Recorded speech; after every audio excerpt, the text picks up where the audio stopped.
Charlotte Sophia, vi kender hinanden, fordi du går på Soulflow-uddannelsen hos mig. Ja. Men det, som jeg synes er rigtig betagende, det er, at du er yogalærer. Og du har besluttet, at Soulflow kan være en rigtig god berigelse oven i det at være yogalærer og kraniosakral terapeut. Kan du prøve at fortælle mig, hvad er det der helt specielle, når du har yogaelever? Fordi jeg ved, at du er meget afholdt som yogalærer. Hvad er det, der skinner igennem? Hvad gør det ved dig? Jamen, det får mig til at føle mig levende, og nærmest, at jeg er i en dans, når jeg underviser. Så når jeg sidder på yogamåtten, så flyder det bare. Og så selvom jeg ikke bevæger mig, så bevæger jeg mig alligevel med mine ord.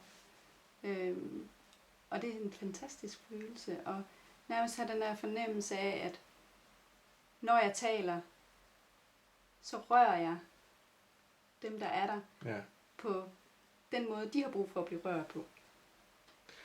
Så du instruerer faktisk folk i bevægelser, men du laver ikke ret mange bevægelser selv. Nej. Og det er fordi, at du har sklerose. Ja. Og det er på en eller anden måde bare sådan fuldstændig vildt.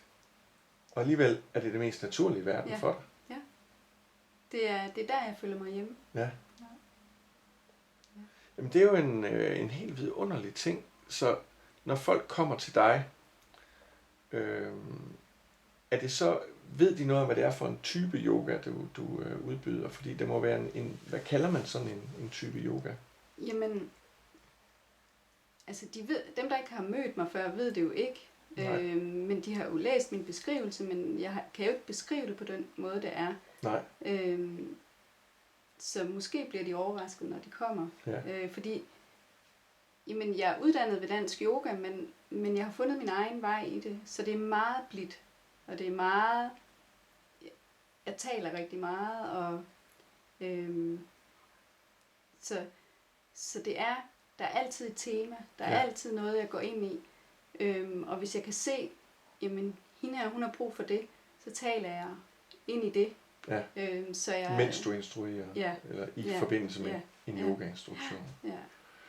Altså man ligger ned, sidder op, eller hvordan? Altså, der er ikke så mange stående stillinger, men de er der også. Ja. Så det er en blanding. Altså, måske starter vi ud liggende, og så er der små øvelser liggende, og så kommer vi op at stå, op at sidde. Så der er en variation i det, men det er sådan, det enten er vi lang tid i stillingerne, hvor jeg måske går ind og snakker, eller det gør jeg, og der åndedrættet er med altid. Og så er det, når det er bevægelse, så er det en flydende bevægelse, et flow, hvor bevægelse og åndedræt følges ad. Spændende. Ja. Tusind tak, Charlotte Sophia. Jeg er sikker på, at det må være givende at komme hos dig. Jeg synes, du er en meget, meget engageret og dyb sjæl med et kæmpestort hjerte, så det er en fornøjelse bare at høre dig fortælle. Du stråler, når du fortæller. Tak. Tak.